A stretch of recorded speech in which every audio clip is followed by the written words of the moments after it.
Bismillahirrahmanirrahim. Assalamualaikum warahmatullahi wabarakatuh. Kali ini kita kedatangan motor Honda PCX 150cc yang dimana si pemilik motor ini bilang katanya motornya berebet ya guys ya. Buset dah, motornya udah gacor tapi berebet, sedih banget dah pokoknya ya. Tapi akhir-akhir ini kok banyak banget ya motor berebet tuh ya. Heran gue juga. Sebelum itu guys, gue mau jelasin kalau 84,4% penonton Johan Garage belum mensubscribe channel ini. Nah, visi misi gue di sini adalah gue ingin menyebarkan ilmu perbengkelan seluas-luasnya agar masyarakat yang awam maupun mekanik bisa menyerap ilmu dari channel ini serta menyebarkan budaya positif dalam dunia perbengkelan, sehingga dunia perbengkelan tuh udah nggak ada lagi yang namanya tipu-tipu, nembak harga dan lain sebagainya. Nah, itu bisa terwujud lebih mudah jika kalian bantu subscribe channel ini ya guys. Karena dengan banyaknya subscriber pada suatu channel bisa jadi nilai integritas dari sebuah channel.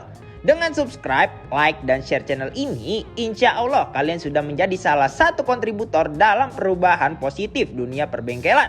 Pasti banyak yang ngomong, lu ngincer AdSense-nya doang. Nah, duit AdSense kita buat naikin infrastruktur perkontenan, gaji anak-anak konten supaya lebih gacor lagi. Kita buat beli motor supaya nanti ada tontonan buat kita sendiri. Dan kalau ada AdSense-nya lebih-lebih, mari kita buat motor FFA bareng-bareng buat tontonan dan memajukan balapnya Indonesia di kancah dunia. Dari kita untuk kita ya gengs. Udah diklik belum tombol subscribe-nya? Gedik nih. Oke, jadi simak videonya sampai habis, jangan di skip-skip dan dilarang ketawa. Oke, langsung saja kita lakukan pembongkaran jok dan bagasinya ya guys ya, untuk memudahkan kita melakukan pembongkaran dan penganalisaan. Langsung saja kita lakukan proses skinning ECU nih guys. Nah, jadi setelah kita gaspol, itu ternyata bukan gasnya itu nggak stabil ya guys ya. Jadi ketika kita gaspol itu malah turun lagi nih guys, menjadi 17,5 ya guys ya. Tuh bisa kita lihat, tuh kita gaspol turun lagi. Oke, jadi untuk si bukaan gas ini sudah dipastikan bermasalah pada sensor TPS-nya. Dan kalau kita lihat grafiknya nih, nah tuh ketika kita gaspol, nah tuh turun lagi ya guys ya. Dan tuh kalau nggak percaya ya udah kita gas turun lagi. Jadi sudah kita pastikan bahwa si sensor TPS-nya ini bermasalah guys ya. Oke, selanjutnya kita akan lakukan cek tekanan full pumpnya nih guys. Oke, lanjut. Nah, untuk ini berada di angka 41 ya guys ya, yang artinya masih angka normal. Biasanya itu paling rendah tuh angka berapa sih? 38 ya guys ya. Di bawah 38 udah nggak normal ya. Oke, jadi untuk tekanan full pumpnya itu masih normal ya guys. Oke, setelah itu kita lakukan pembongkaran pada throttle body dan intake, dan mari kita lihat keburikannya sama-sama. Untuk kondisi throttle body dan intake ini masih standar dan masih aman, hanya saja kotor wajar pemakaian ya guys ya. Terus selanjutnya mari kita lakukan pencopotan pada businya dan mari kita lihat kondisinya sama-sama. Untuk kondisi businya ini sudah menggunakan merek Ngak andalan kita dan kondisinya tapi udah capek besti. Bisa dilihat pentolannya tuh udah nggak rata gitu guys, udah nggak presisi. Jadi sudah dipastikan akan kita ganti baru nantinya. Jadi langsung saja buat mari kita lakukan pembersihan pada bagian throttle bodinya ya guys ya, dengan bantuan carbu cleaner nih besti. Dan ini dia hasil dari pembersihannya ya, walaupun ada burik-burik dikit tapi ini hasil maksimalnya ya besti. Kalau mau maksimal lagi di paper blasting ya guys ya, di Johan Salon anjay. Nah, karena masalah utamanya adalah berebet, jadi di sini kita lakukan pergantian TPS-nya ya guys ya. By the way, masalah berebet itu bukan dari TPS doang ya guys ya. Bisa jadi dari beberapa faktor kayak throttle body kotor, injektor salah pakai, dan lain sebagainya besti. Nah, alangkah baik ya untuk menganalisa penyebab berebetnya suatu motor itu dilakukan scanning ya guys. Nah, karena ini full service, jadi kita lakukan pengecekan juga pada kiriannya. Di sini kita lakukan pengecekan dulu pada bagian filter udaranya ya besti. Untuk kondisi filter udaranya ini udah burik seada-adanya ya guys ya. Jadi perlu dilakukan pergantian. Oke, selanjutnya kita lakukan pemretelan pada antek-antek persivitian duniawinya dan mari kita analisa sama-sama. Untuk rumah rollernya ini masih original ya guys. Dan sudah dilakukan pembubutan, begitu juga dengan kipas pulinya sudah dilakukan pembubutan. Dan untuk kondisinya ini krok jalurnya kurang ya guys ya kalau menurut kita. Jadi kita akan lakukan pengerokan ulang pada jalur rumah rollernya agar pergeseran roller itu dapat bekerja secara maksimal nih besti. Terus untuk rollernya ini sudah menggunakan yang racing ya guys ya, dan si pemilik motor ini menggunakan seling pada rollernya. Nah jadi yang hitam itu adalah BRT ukuran 15 gram dan yang satu lagi itu nggak tahu apa ya guys, dan mereknya apa kita nggak tahu pokoknya. Untuk tutup rumah rollernya ini masih original dan kondisinya masih aman, hanya saja slidernya ini udah aus ya besti yang menyebabkan suara berisik mbak Jepang di area persivitian duniawinya nih besti. Terus untuk kampas gandanya di sini doi masih menggunakan yang original dan kondisinya juga sudah mulai tipis nih besti. Jadi sudah dipastikan akan kita lakukan pergantian pada si kampas gandanya ini ya guys ya. Terus selanjutnya untuk persivitinya ini sudah menggunakan yang racing nih besti. Nah ini tuh sudah menggunakan dari TDR guys, ukurannya 1500 rpm. Kita akan melakukan pergantian pada persivitian duniawinya karena kita mengikuti racikan mekanik kita ya guys. Sebenarnya per ini masih aman ya guys, jadi tidak ada kendala tapi menyesuaikan racikan saja. Terus untuk pulley slidingnya ini masih original, kondisinya juga masih aman ya besti. Hanya saja kotor wajar pemakaian, tapi yang menjadi permasalahan di sini adalah sisil pulley slidingnya udah bocor yang akibat ya oli melebar kemana-mana. Jadi sudah dipastikan kita akan melakukan pergantian pada seal pulleynya ini ya guys ya. Terus selanjutnya untuk mangkoknya ini juga masih original dan kondisinya juga masih aman ya guys ya. Mangkoknya ini sudah dilakukan pengcustoman bor nih besti. Tapi nanti kita akan melakukan pengkartelan pada si mangkoknya ini untuk meminimalisir selip pada motornya ya guys.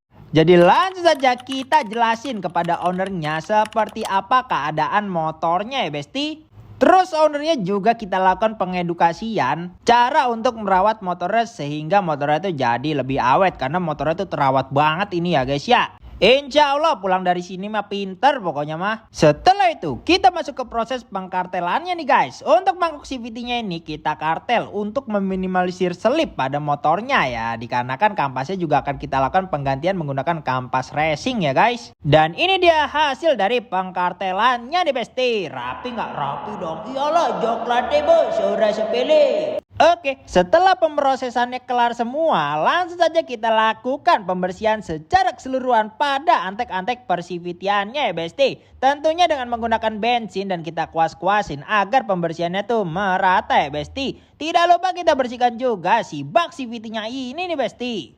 Nah, untuk seal pulley slidingnya di sini kita ganti baru ya besti. Langsung saja kita lakukan pemasangan pada si seal pulley slidingnya ini nih guys. Nah, untuk kampas gandanya di sini kita ganti baru menggunakan Daytoni yang karbon ya guys ya, dan persivity-nya di sini kita gunakan 2000 rpm dari RX7 Racing. Oke, selanjutnya kita lakukan perakitan pada si kampas gandanya ini ya besti ya. Nah, setelah kampas gandanya sudah terpasang, kita satukan antara pulley sliding dan kampas gandanya ya guys ya. Tentunya kita lakukan pemasangan juga pada persivity-nya ini ya guys ya. Nah, untuk rollernya di sini kita ganti baru menggunakan 11 gram dari RX7 Racing. Terus untuk slidernya di sini kita ganti baru juga ya guys ya, karena kan yang sebelumnya udah kendor. Jadi langsung saja mari kita lakukan perakitan pada bagian pulley depannya ya guys ya. Setelah semuanya terakit, langsung saja kita pasangkan ke bagian bak CVT-nya ini nih besti. Setelah semuanya terpasang, udah deh tinggal kita pasang si tutup bak CVT-nya ini. Nah, untuk filter udaranya di sini kita ganti baru nih besti. Langsung saja kita lakukan pemasangan pada si filter udaranya ini ke box filter udaranya ya dek. Setelah udah pas, udah deh tinggal kita tutup box filter udaranya, dan ini dia gambaran ketika kiriannya sudah terakit secara keseluruhan. Just King Just Part. Nah, ini tuh sebelum gua riset ya, bukan gas tuh berada di 2,0. Seharusnya tuh dia tuh di 0,0 ya. Nah, ini tuh udah pergantian TPS, jadi dia tuh belum ngerubah karena belum gua riset ya. Jadi kalau buat lu yang mau ganti TPS tuh harus lu riset lagi karena bukan gas tuh harusnya di 0,0 ya. Nih sekarang kita cek dulu ya. Nah, kalau sekarang kan mentoknya 78, kalau tadi kan dia malah turun gini, jadi di 18 gini. Sekarang kan kita normal ya. Nih kita buat riset dulu ya, nanti lihat perbedaannya ya.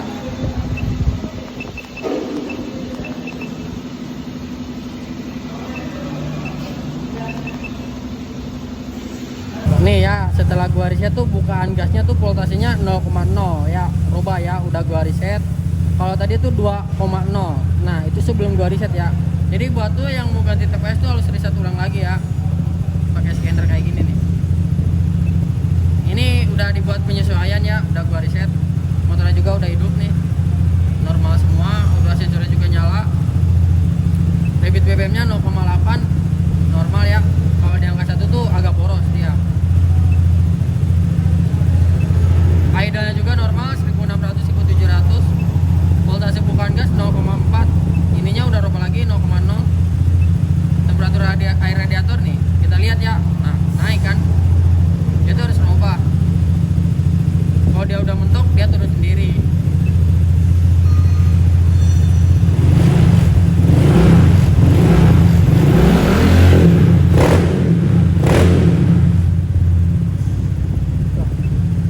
Oke, setelah motornya sudah dirasa aman, langsung saja kita pasang lagi joknya ini ya BST. Dan habis ini langsung test drive. Oke guys, sebelum kita balikin ke pemilik motor, kita lakukan test drive terlebih dahulu ya guys ya. Oke, jadi untuk sekarang selesai di jam berapa ini? Jam 7 lewat ya guys ya, setengah 8. Oke, sekarang kita lakukan test drive-nya guys.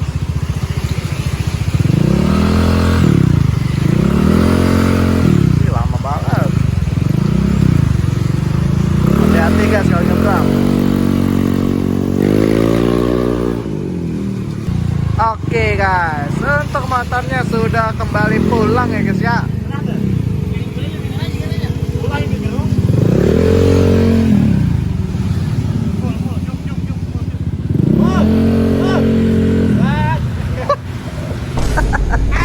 Oke guys, untuk total reparasi secara keseluruhan ini menghabiskan budget sekitar 1.170.000 ya guys ya. Kenapa sampai segitu? Karena yang diganti adalah pertama TPS ya kan.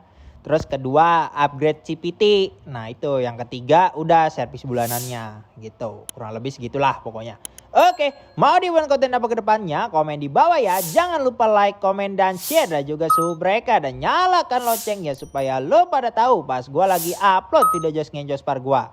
Nggak lo klik loncengnya, gua gedek lo.